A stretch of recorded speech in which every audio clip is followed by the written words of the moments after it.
Hello and welcome back to another Microsoft Flight Simulator video. In today's video, we're going to look at the EFB in Flight Sim 2024. More importantly, the updates that have happened with Sim Update 2 and 3. I did a video previously on EFB and how to set up a flight plan. We're going to do the same thing, but go through the new changes that they made. Now, the first thing is the EFB can be accessed within the flight itself or in the pre-planning stages. Now in this video, I'm going to break down two ways of setting up a flight plan. One primarily for airliners, the other one if you're just doing GA flying. And so we're going to start off with the first thing, and that is going to be the Simbrief dispatch. If you don't have that, you do need to get a Simbrief profile set up at simbrief.com. You also need to download the Navigraph hub, and then within the hub, download the add-on, the panel add-on for Simbrief, or sorry, the EFB add-on for Simbrief dispatch.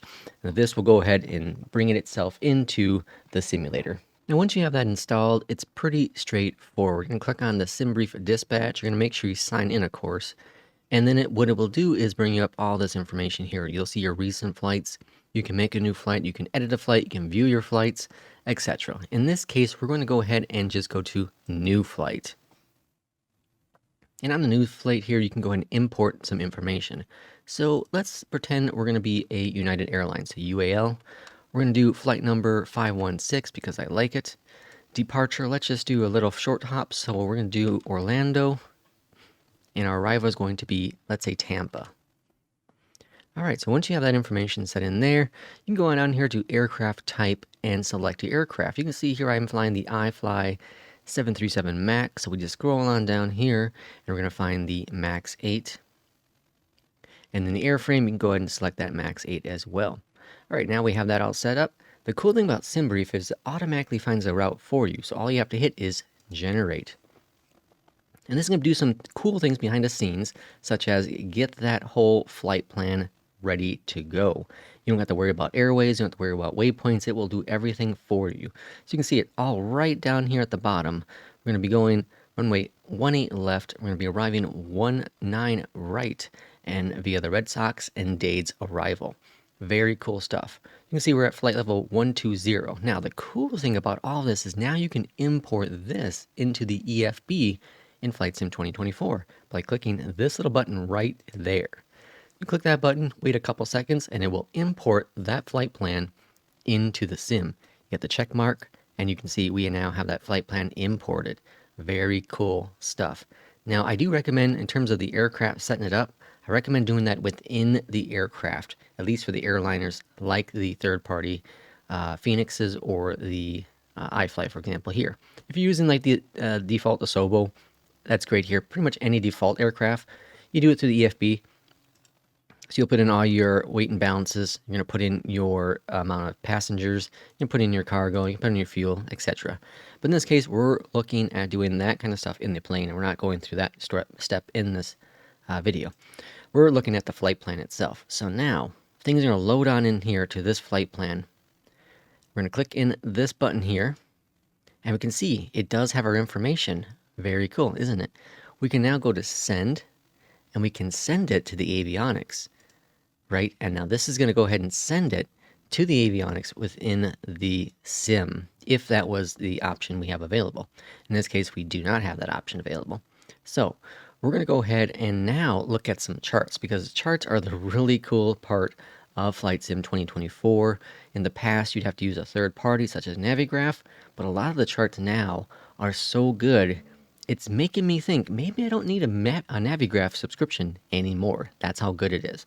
So if we click on this little exclamation point here with the circle around it, this will go ahead and bring up our charts here on the left. And if we click on that charts icon, you'll see all the information right here, right? Very handy indeed. Now, what was that runway again? Oh, let's go back. So if we go click on this guy, 18 left is our arrival, or sorry, our departure runway via the Red Sox 1. So click on this button, and we go to departures, and we're going to be looking for 18 left via the Red Sox. So here's the Red Sox, right? Standard departure, standard instrument departure. We're going to click on that guy, and it's going to save it to a little board here for us. Very cool, right? And then we can click on airport, We can get our airport charts as well. So airport ground charts are right here, AGC. We click on that button as well. Now we clicked on those buttons. We click on the charts button here. We go to save charts, and we can see both of those are here for us. Now we have an airport chart for us, which is very, very handy. 1-8 left is going to be right up here. So we're going to find a gate, depending on where we're going to be departing from the gate. We can go airside 1, airside 2. One thing I do hope they add in the future with the charts is your little airplane on the chart. That's really nice to see in Navigraph. It's not available on the ground charts. Pretty much every other chart is available except for ground. Ground will be very, very handy. But currently it's not available. We'll see in the future. Now, how do you get the charts for Tampa? Well, we scroll on down here. We can find Tampa right here. So we're going to click on, again, the exclamation point. We're going to go ahead and see Tampa over here. So we're going to click on that button.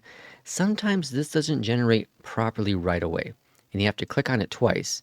So if we click on it again, you see it now updated, right? Okay, so arrival. We are expecting the what? Days to arrival. And then what was that runway again? So let's click on the button. 19 right for the arrival. Okay, so we're going to go ahead and go to approach. 19 right. So we have a 19 right here, but we're going to do the ILS. So let's click on that guy. Airport, we need ground charts. Click on that button right there. So now if we go to our clip charts, we can now see the dates is in here, the ILS is in here, and our ground charts are in there for this airport. Very, very handy. And for the most part, at that point, you're now set. Load into your aircraft, set your weights and balances, and you now have charts within the sim. Once you get into the sim, this plane icon is going to actually spawn over to where you spawned in the sim. So we'd be in Orlando. We'll see our little airplane icon here in Orlando. Okay, well, how do you set up a flight without using Simbrief? Let's say you're flying like a Cessna 172. Very simple. So we're going to reset all this jazz because we don't want it anymore, right? We cleared it out. All right, so what are we going to do? We're going to put in some information. So instead of having Simbrief do it, we're going to manually put it in.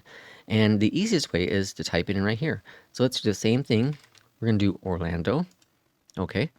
And it's going to default to the runway based on the wind's conditions. Now, this may or may not be correct. So keep that in mind. We're going to scroll on down here. Put in our arrival, Tampa. So we now have Tampa as the arrival. And you can see it did runway 19 right as well. If we scroll up here to the top, it's going to see departure. So if we click on add departure, we can choose what departure we're expecting to use. In this case, we know it's going to be Red Sox 1, so we can click on that guy and change procedure. And the same thing down here at approach. At approach, we know we're going to do an ILS approach, right? So we can go change procedure, and then we can scroll on up here and add an arrival. We know that based on the charts, it said via the dates to arrival. Perfect, right? And then we can change procedure. And now our flight plan is pretty darn close to what we had from Simbrief. You may not always have that information, so keep in mind you may just do a direct. You may go directly from Orlando and direct to Tampa, but it will go ahead and make the charts on here for you. Very handy. And the same thing we did last time. We click on the little exclamation point here. We go to our little map here, and we find all of our stuff. We can clip it here on the side. If you don't know for sure what it is, click on it. It's going to open it up. You can take a quick look there. Yeah, that's exactly what I'm looking for. Fantastic, right? This is one of the coolest features in Flight Sim 2024, and this is just the basic information of how to get things going within the simulator. Thanks for watching this video. Give me a comment down below. Did you cancel, or are you going to cancel your Navigraph subscription because of these amazing built-in charts? We'll see you next time.